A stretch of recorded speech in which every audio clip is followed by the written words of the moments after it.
A big part of who I am as a writer, and I am a horror writer through and through. I've been a fan of horror since I was a child, and I love the thrill of it. I love the idea of being scared, and it doesn't really mesh well when you see ghosts. Yes, I see dead people. But besides all that, the excitement of creating a story, whether it's, about cryptids, whether it's about anything paranormal, I love stuff like that. It excites me. So that's what I wanted to do. That was my main focus. And I lost my way.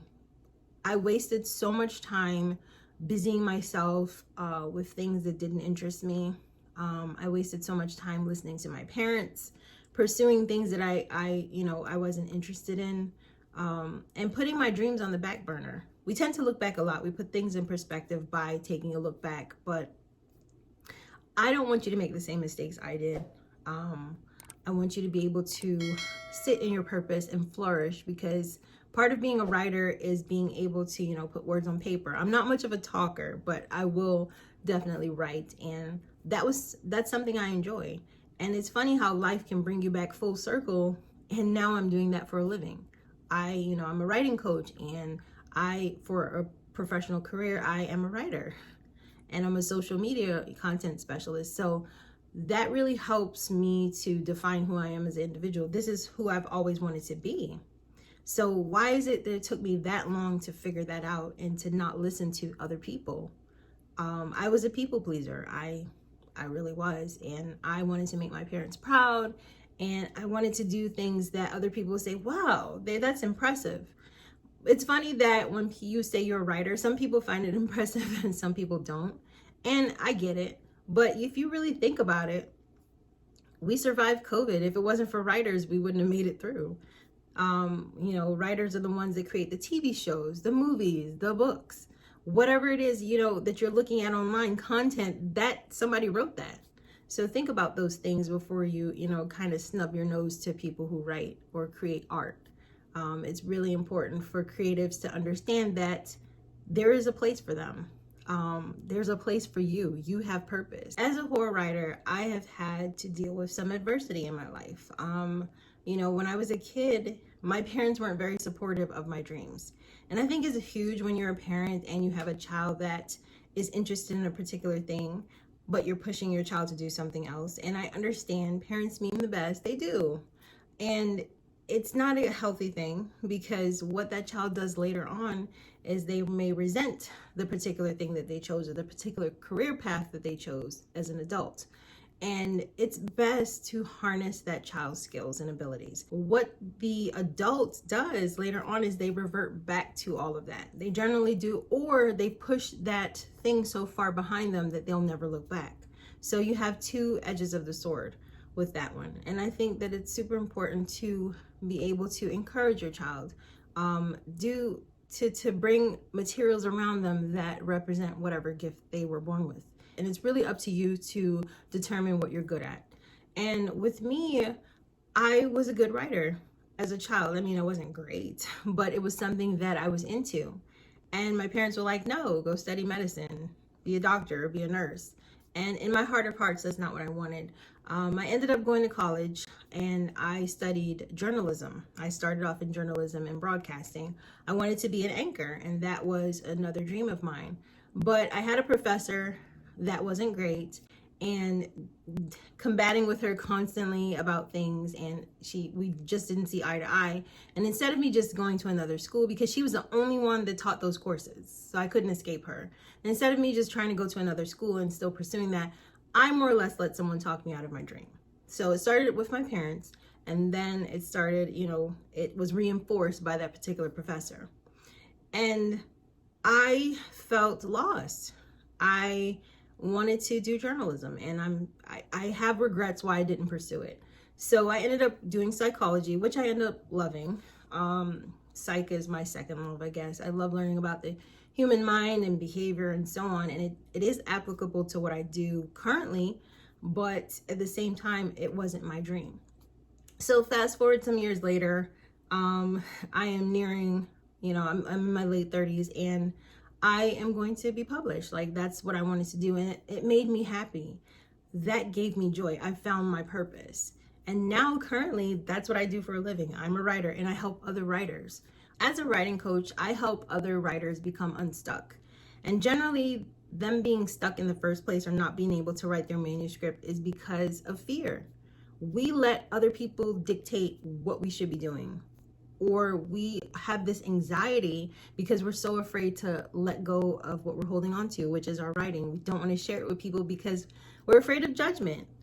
And it shouldn't be that way. So when I help them to overcome that, you see this new person, they're flourishing, because they're getting their art out there into the world. And even though it's scary, it's a beautiful process. And once it's done, you've accomplished something.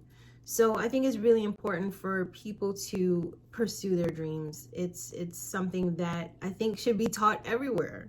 And generally people are taught to find a job that pays well. That's like our go-to for everything. We want money, money, money, money. But it is true what they say. Money doesn't always equal happiness. You see a lot of these celebrities and you wonder why some of them are unaliving themselves or doing these horrible things or drinking or taking drugs, because money doesn't complete them. Pursuing their dreams, like maybe if they're a singer and that was their dream, maybe they're working too hard and they want to take a vacation, or they just got boxed into that particular career path and they want to do something else. And that's why you see a lot of singers being actors and actors being singers and vice versa, because they want to expand their horizons. They want to do things that bring them joy, or something they may have wanted to do but were scared to do in the first place. It's really important to facilitate your children's dreams, and as adults we shouldn't talk ourselves out of doing something that we want to do. Our logical brain will sometimes take over and say, you know what, I need to do this particular thing because I need to make money. But you're not pursuing your dreams at the same time. You're putting those on the back burner. So if your dreams are something creative like music, art, writing, whatever it is, pursue it. If you want to go back to school, go for it. Don't let things crush your dreams. I have a keepsake box, and inside of my keepsake box, besides my little trinkets and stuff, I have my old books that I used to create when I was a kid. It brought me joy. On Saturdays when everybody was outside playing, I would be in a room, especially rainy days, with construction paper and loose leaf paper, and I would write the stories that I want to hear. They would be scary, suspense. My best friend and I, when I was little, what we did during recess, we didn't play with the other kids. We were reading to each other. We swapped stories. Like she would, make her own stories and I would make my own. We'd swap and we'd sit and read them out loud. And we had so much fun doing that.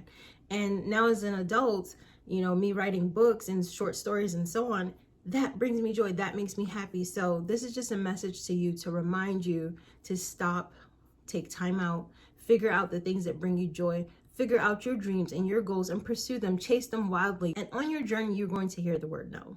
You're going to hear it probably a lot, and that's okay, because that's part of the journey. You're not for everyone. You're not for everyone, and things you do are not for everybody. But don't get discouraged. I remember reading Stephen King on writing, that particular book that he did for writers. He had this nail in the wall and he would hang his rejection letters there. And every time he got a rejection, he would take the letter and just stick it onto the nail. He said at one point it got so heavy that the nail fell out the wall. So he put another nail in the wall and continued. You're going to get those rejections. And even with Stephen King, and I'm using him for an example, is he wrote Carrie, the first book he wrote. He trashed it. He threw the manuscript in the trash. He was like, who the hell is going to read a book about a telekinetic girl? Who's going to read this crap? So he got mad and he threw it away, and his wife found it, brushed it off, and sent it into the publishers. And look, it became a hit. Many movies were made and Stephen King's career took off. So you never know, with some of the challenges you face, you're going to doubt yourself. Who's to say you're not going to develop the next bestseller? Who's to say you're not going to develop, I don't know, something amazing in film? Whatever it is that you're pursuing, go for it. Don't let anything stop you, and don't let people talk you out of it. Don't let your parents talk you out of it. Don't let, people around you, and surround yourself with like-minded people. That is like a major thing, because people will shoot your dreams down if it's not their dreams. And nobody's ever going to see your vision like you. Nobody's ever going to see your vision like you. Surround yourself with people who are going places, who are like-minded people, who are working toward a common goal. And that's why I promote writing groups so much, because writing groups help you to understand who you are and connect with individuals like you who are supportive and going the same place. And don't let anyone talk you out of anything, because if I had not listened to that professor and maybe continued to pursue that particular career path, being a broadcast journalist and doing journalism, I would have probably gotten far. Like, that's something that I was interested in. Or maybe if I had changed schools and not been complacent and sat in the same school, I wouldn't have pursued psychology. I would have gone straight into broadcast journalism. And that's something that I wanted, but I let someone talk me out of it. So I decided to just change my major because I thought that was the easy way out. And I should have kept going. I should have not let her rattle me the way she did. The biggest thing that older individuals or elders regret is not being able to do what they wanted to do, pursuing their dreams. And I've talked to many old folks over, course of time, and that was the main running theme, is that they didn't get to pursue their dreams. They didn't do things that brought them joy. They were so fixated with bringing home money and, taking care of family, that they put all their dreams and things on the back burner. So try to carve time out for things that bring you joy. Try to carve time out for your goals, because it's important, and you don't want to have those regrets, going in as you're transitioning at the end of life. You don't want to have those regrets. So that's my message for you. And whatever you do, give it your all and follow your dreams and chase your passions wildly. What's your dream? Let me know in the comment section what's something that you're willing to pursue right now.